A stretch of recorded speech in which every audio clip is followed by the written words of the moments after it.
Hello everybody, welcome to Beer Reviews. We're here with the organisers of Where the Wild Beers Are. This has been an absolutely amazing time. I'll ask you a few questions about what it is and what the concept is. But first of all, we have one of our beers, my beers. This is absolute dark alchemy. It's actually cardamom, coriander, water. Technically, for legal purposes, it's a medieval root, so it's a spiced barley. So I thought it'd be interesting for you guys to try some. We've been on sour beers all day, so it'll be a little bit different. Well, Jeff.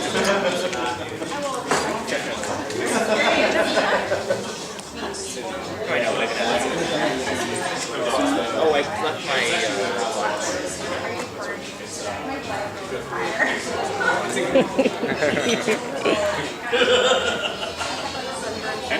Oh, you want? Where were the other guys?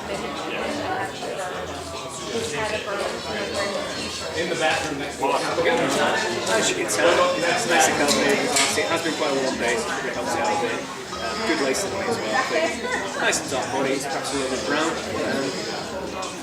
Hopefully you can smell cardamom coriander on the nose. It's not a typical porter smell, not the kind of roast that you normally get. And cheers guys. Cheers.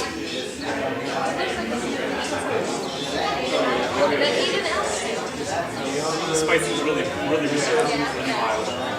Yeah, it's designed to be blended quite well. We actually did it for a restaurant nearby us, so it should have some of the cardamom coriander coming through, but kind of that rich chocolate, nice combinations as well.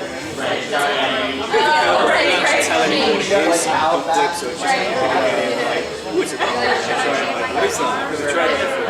So the spicy and complexity. No.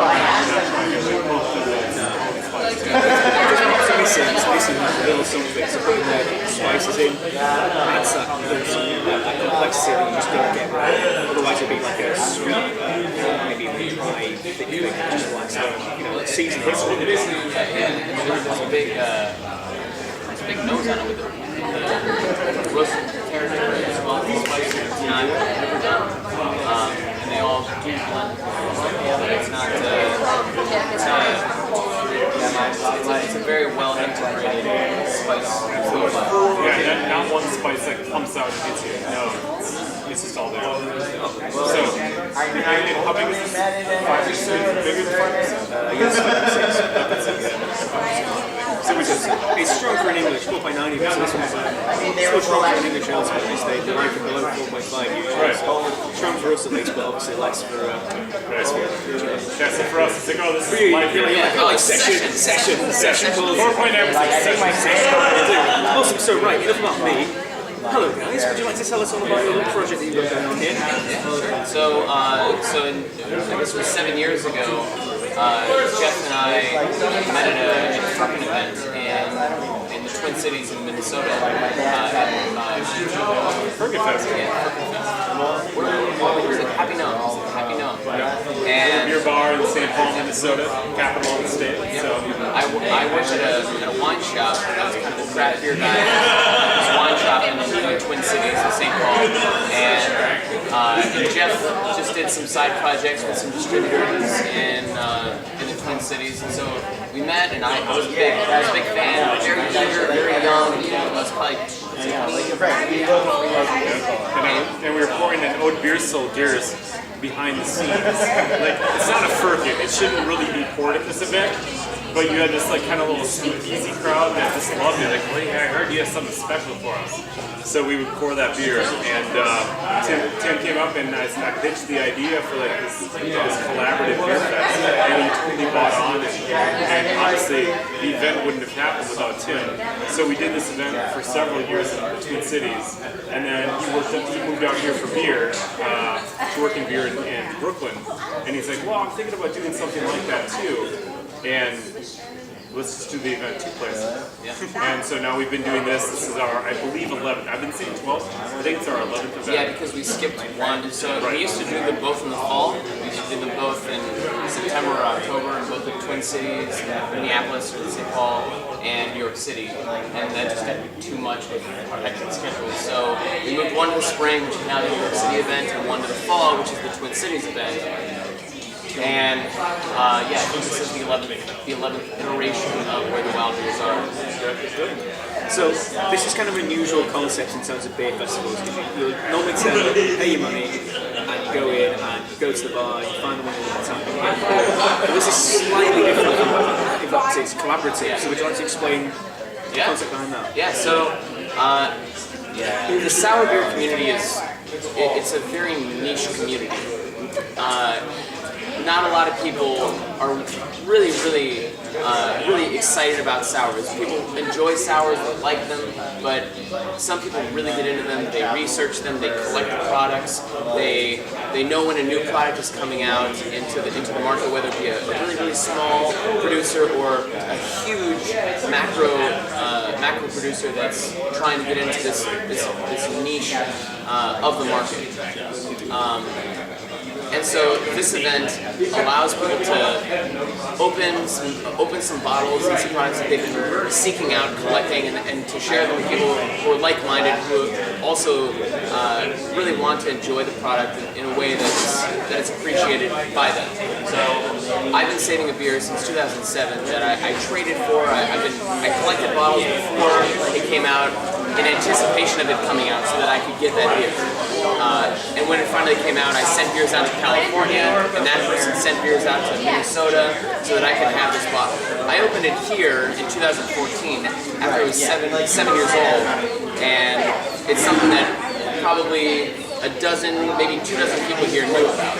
And when someone got an ounce sample of it, they were so excited. I probably shook 8 people's hands on their way out, and they were just because they were so appreciative and thankful that they got a 1 ounce sample of this beer. So that's the kind of community that we're looking at. It's not broad based. It's not something that we make a lot of money on. It's a community of passion. It's a community that we want to foster that's intimate. It's social. People's event. It's really a people's event. We're socialists. It's either an anti-hoarders or a hoarders event. We try and encourage people to bring stuff out. Those of us that traveled and brought back backpacks full of beer and wanted to share it with them. It's just like, oh my God, you have to have this. If you throw an event like this where it's all distributed beer, you're going to get 15, 20 labels that's available to you at that time. For us, it was like, I know I've got all this stuff in my cellar. I know that everybody's got the stuff in their cellar. Let's have 200 different labels that are going to be poured at an event. And that's why it's collaborative. It's, you can call it bottle shares, it's a little bit more organized than that. But that's why we did it this way versus just being a pure beer fest. Yeah. And that's what I was going to say. The important thing to learn from this is you had to bring something to be able to actually come into the event, which is brilliant because it means there's things that you've been hoarding, there's things that you've been wanting to share. I mean, the amount of bottles I've got home, big 750s that I didn't know before I came here, unfortunately, I'd have brought with me. And that's what I love about this. It's really great. We're all meeting each other today. We're all getting on like a house on fire. We've got 1,000 people interested in beer. And it's a great community. Speaking of which, would you like to talk about your art space? Beautiful. Good living.